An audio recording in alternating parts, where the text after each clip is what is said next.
কক্সবাজারে প্যারাসেইলিং করার সময় দুর্ঘটনায় প্রাণ হারিয়েছেন সৌভিক রায়। ৩ আগস্ট সকালে তার মরদেহ খুলনায় নিজ বাসভবনে পৌঁছালে শোকাবহ পরিবেশের সৃষ্টি হয়।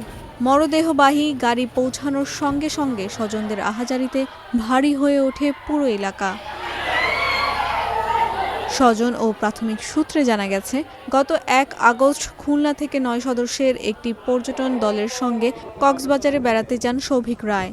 সেখানে দরিয়ানগর সৈকতে প্যারাসেইলিং করার সময় আকাশে থাকা অবস্থায় তিনি সাগরে পড়ে যান। সৌভিক রায়ের আকস্মিক মৃত্যুতে পরিবার, বন্ধু ও পরিজনদের মধ্যে গভীর শোক নেমে এসেছে।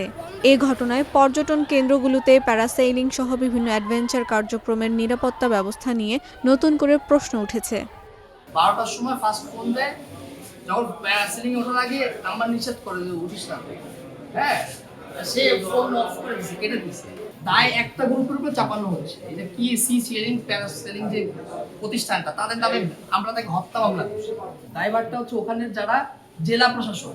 কারণ আমি গেছি ডিসি অফিসে, ডিসি অফিসের বিরুদ্ধে তো ডিসি অফিসের বিরুদ্ধে মামলা করতে পারি না। ওই পানিতে পড়ার পরে ইনস্ট্যান্ট ওখানে উদ্ধারকর্মী থাকবে, এটা হচ্ছে প্রথম ল্যাকিংস।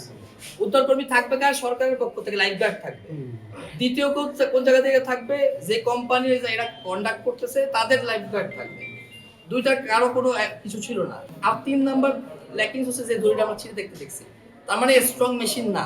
ডেফিনেটলি অব্যবস্থাপনায় দায়ী এটাকে পর্যটন খাত ক্ষতিপূরণ দিতে বাধ্য। আমি সরকার প্রধানের প্রতিও আমি দৃষ্টি আকর্ষণ করতেছি। ১ আগস্ট কক্সবাজার সমুদ্র সৈকতে প্যারাসেইলিং করতে গিয়ে আকাশ থেকে সমুদ্রে পড়ে যায় সৌভিক রায়। পরে তাকে উদ্ধার করে হাসপাতালে নেওয়া হলে চিকিৎসকেরা মৃত ঘোষণা করেন। প্রাথমিক ধারণা, সাগরে পড়ে ডুবে তার মৃত্যু হয়েছে। তবে দুর্ঘটনার প্রকৃত কারণ তদন্তের পর নিশ্চিত হওয়া যাবে।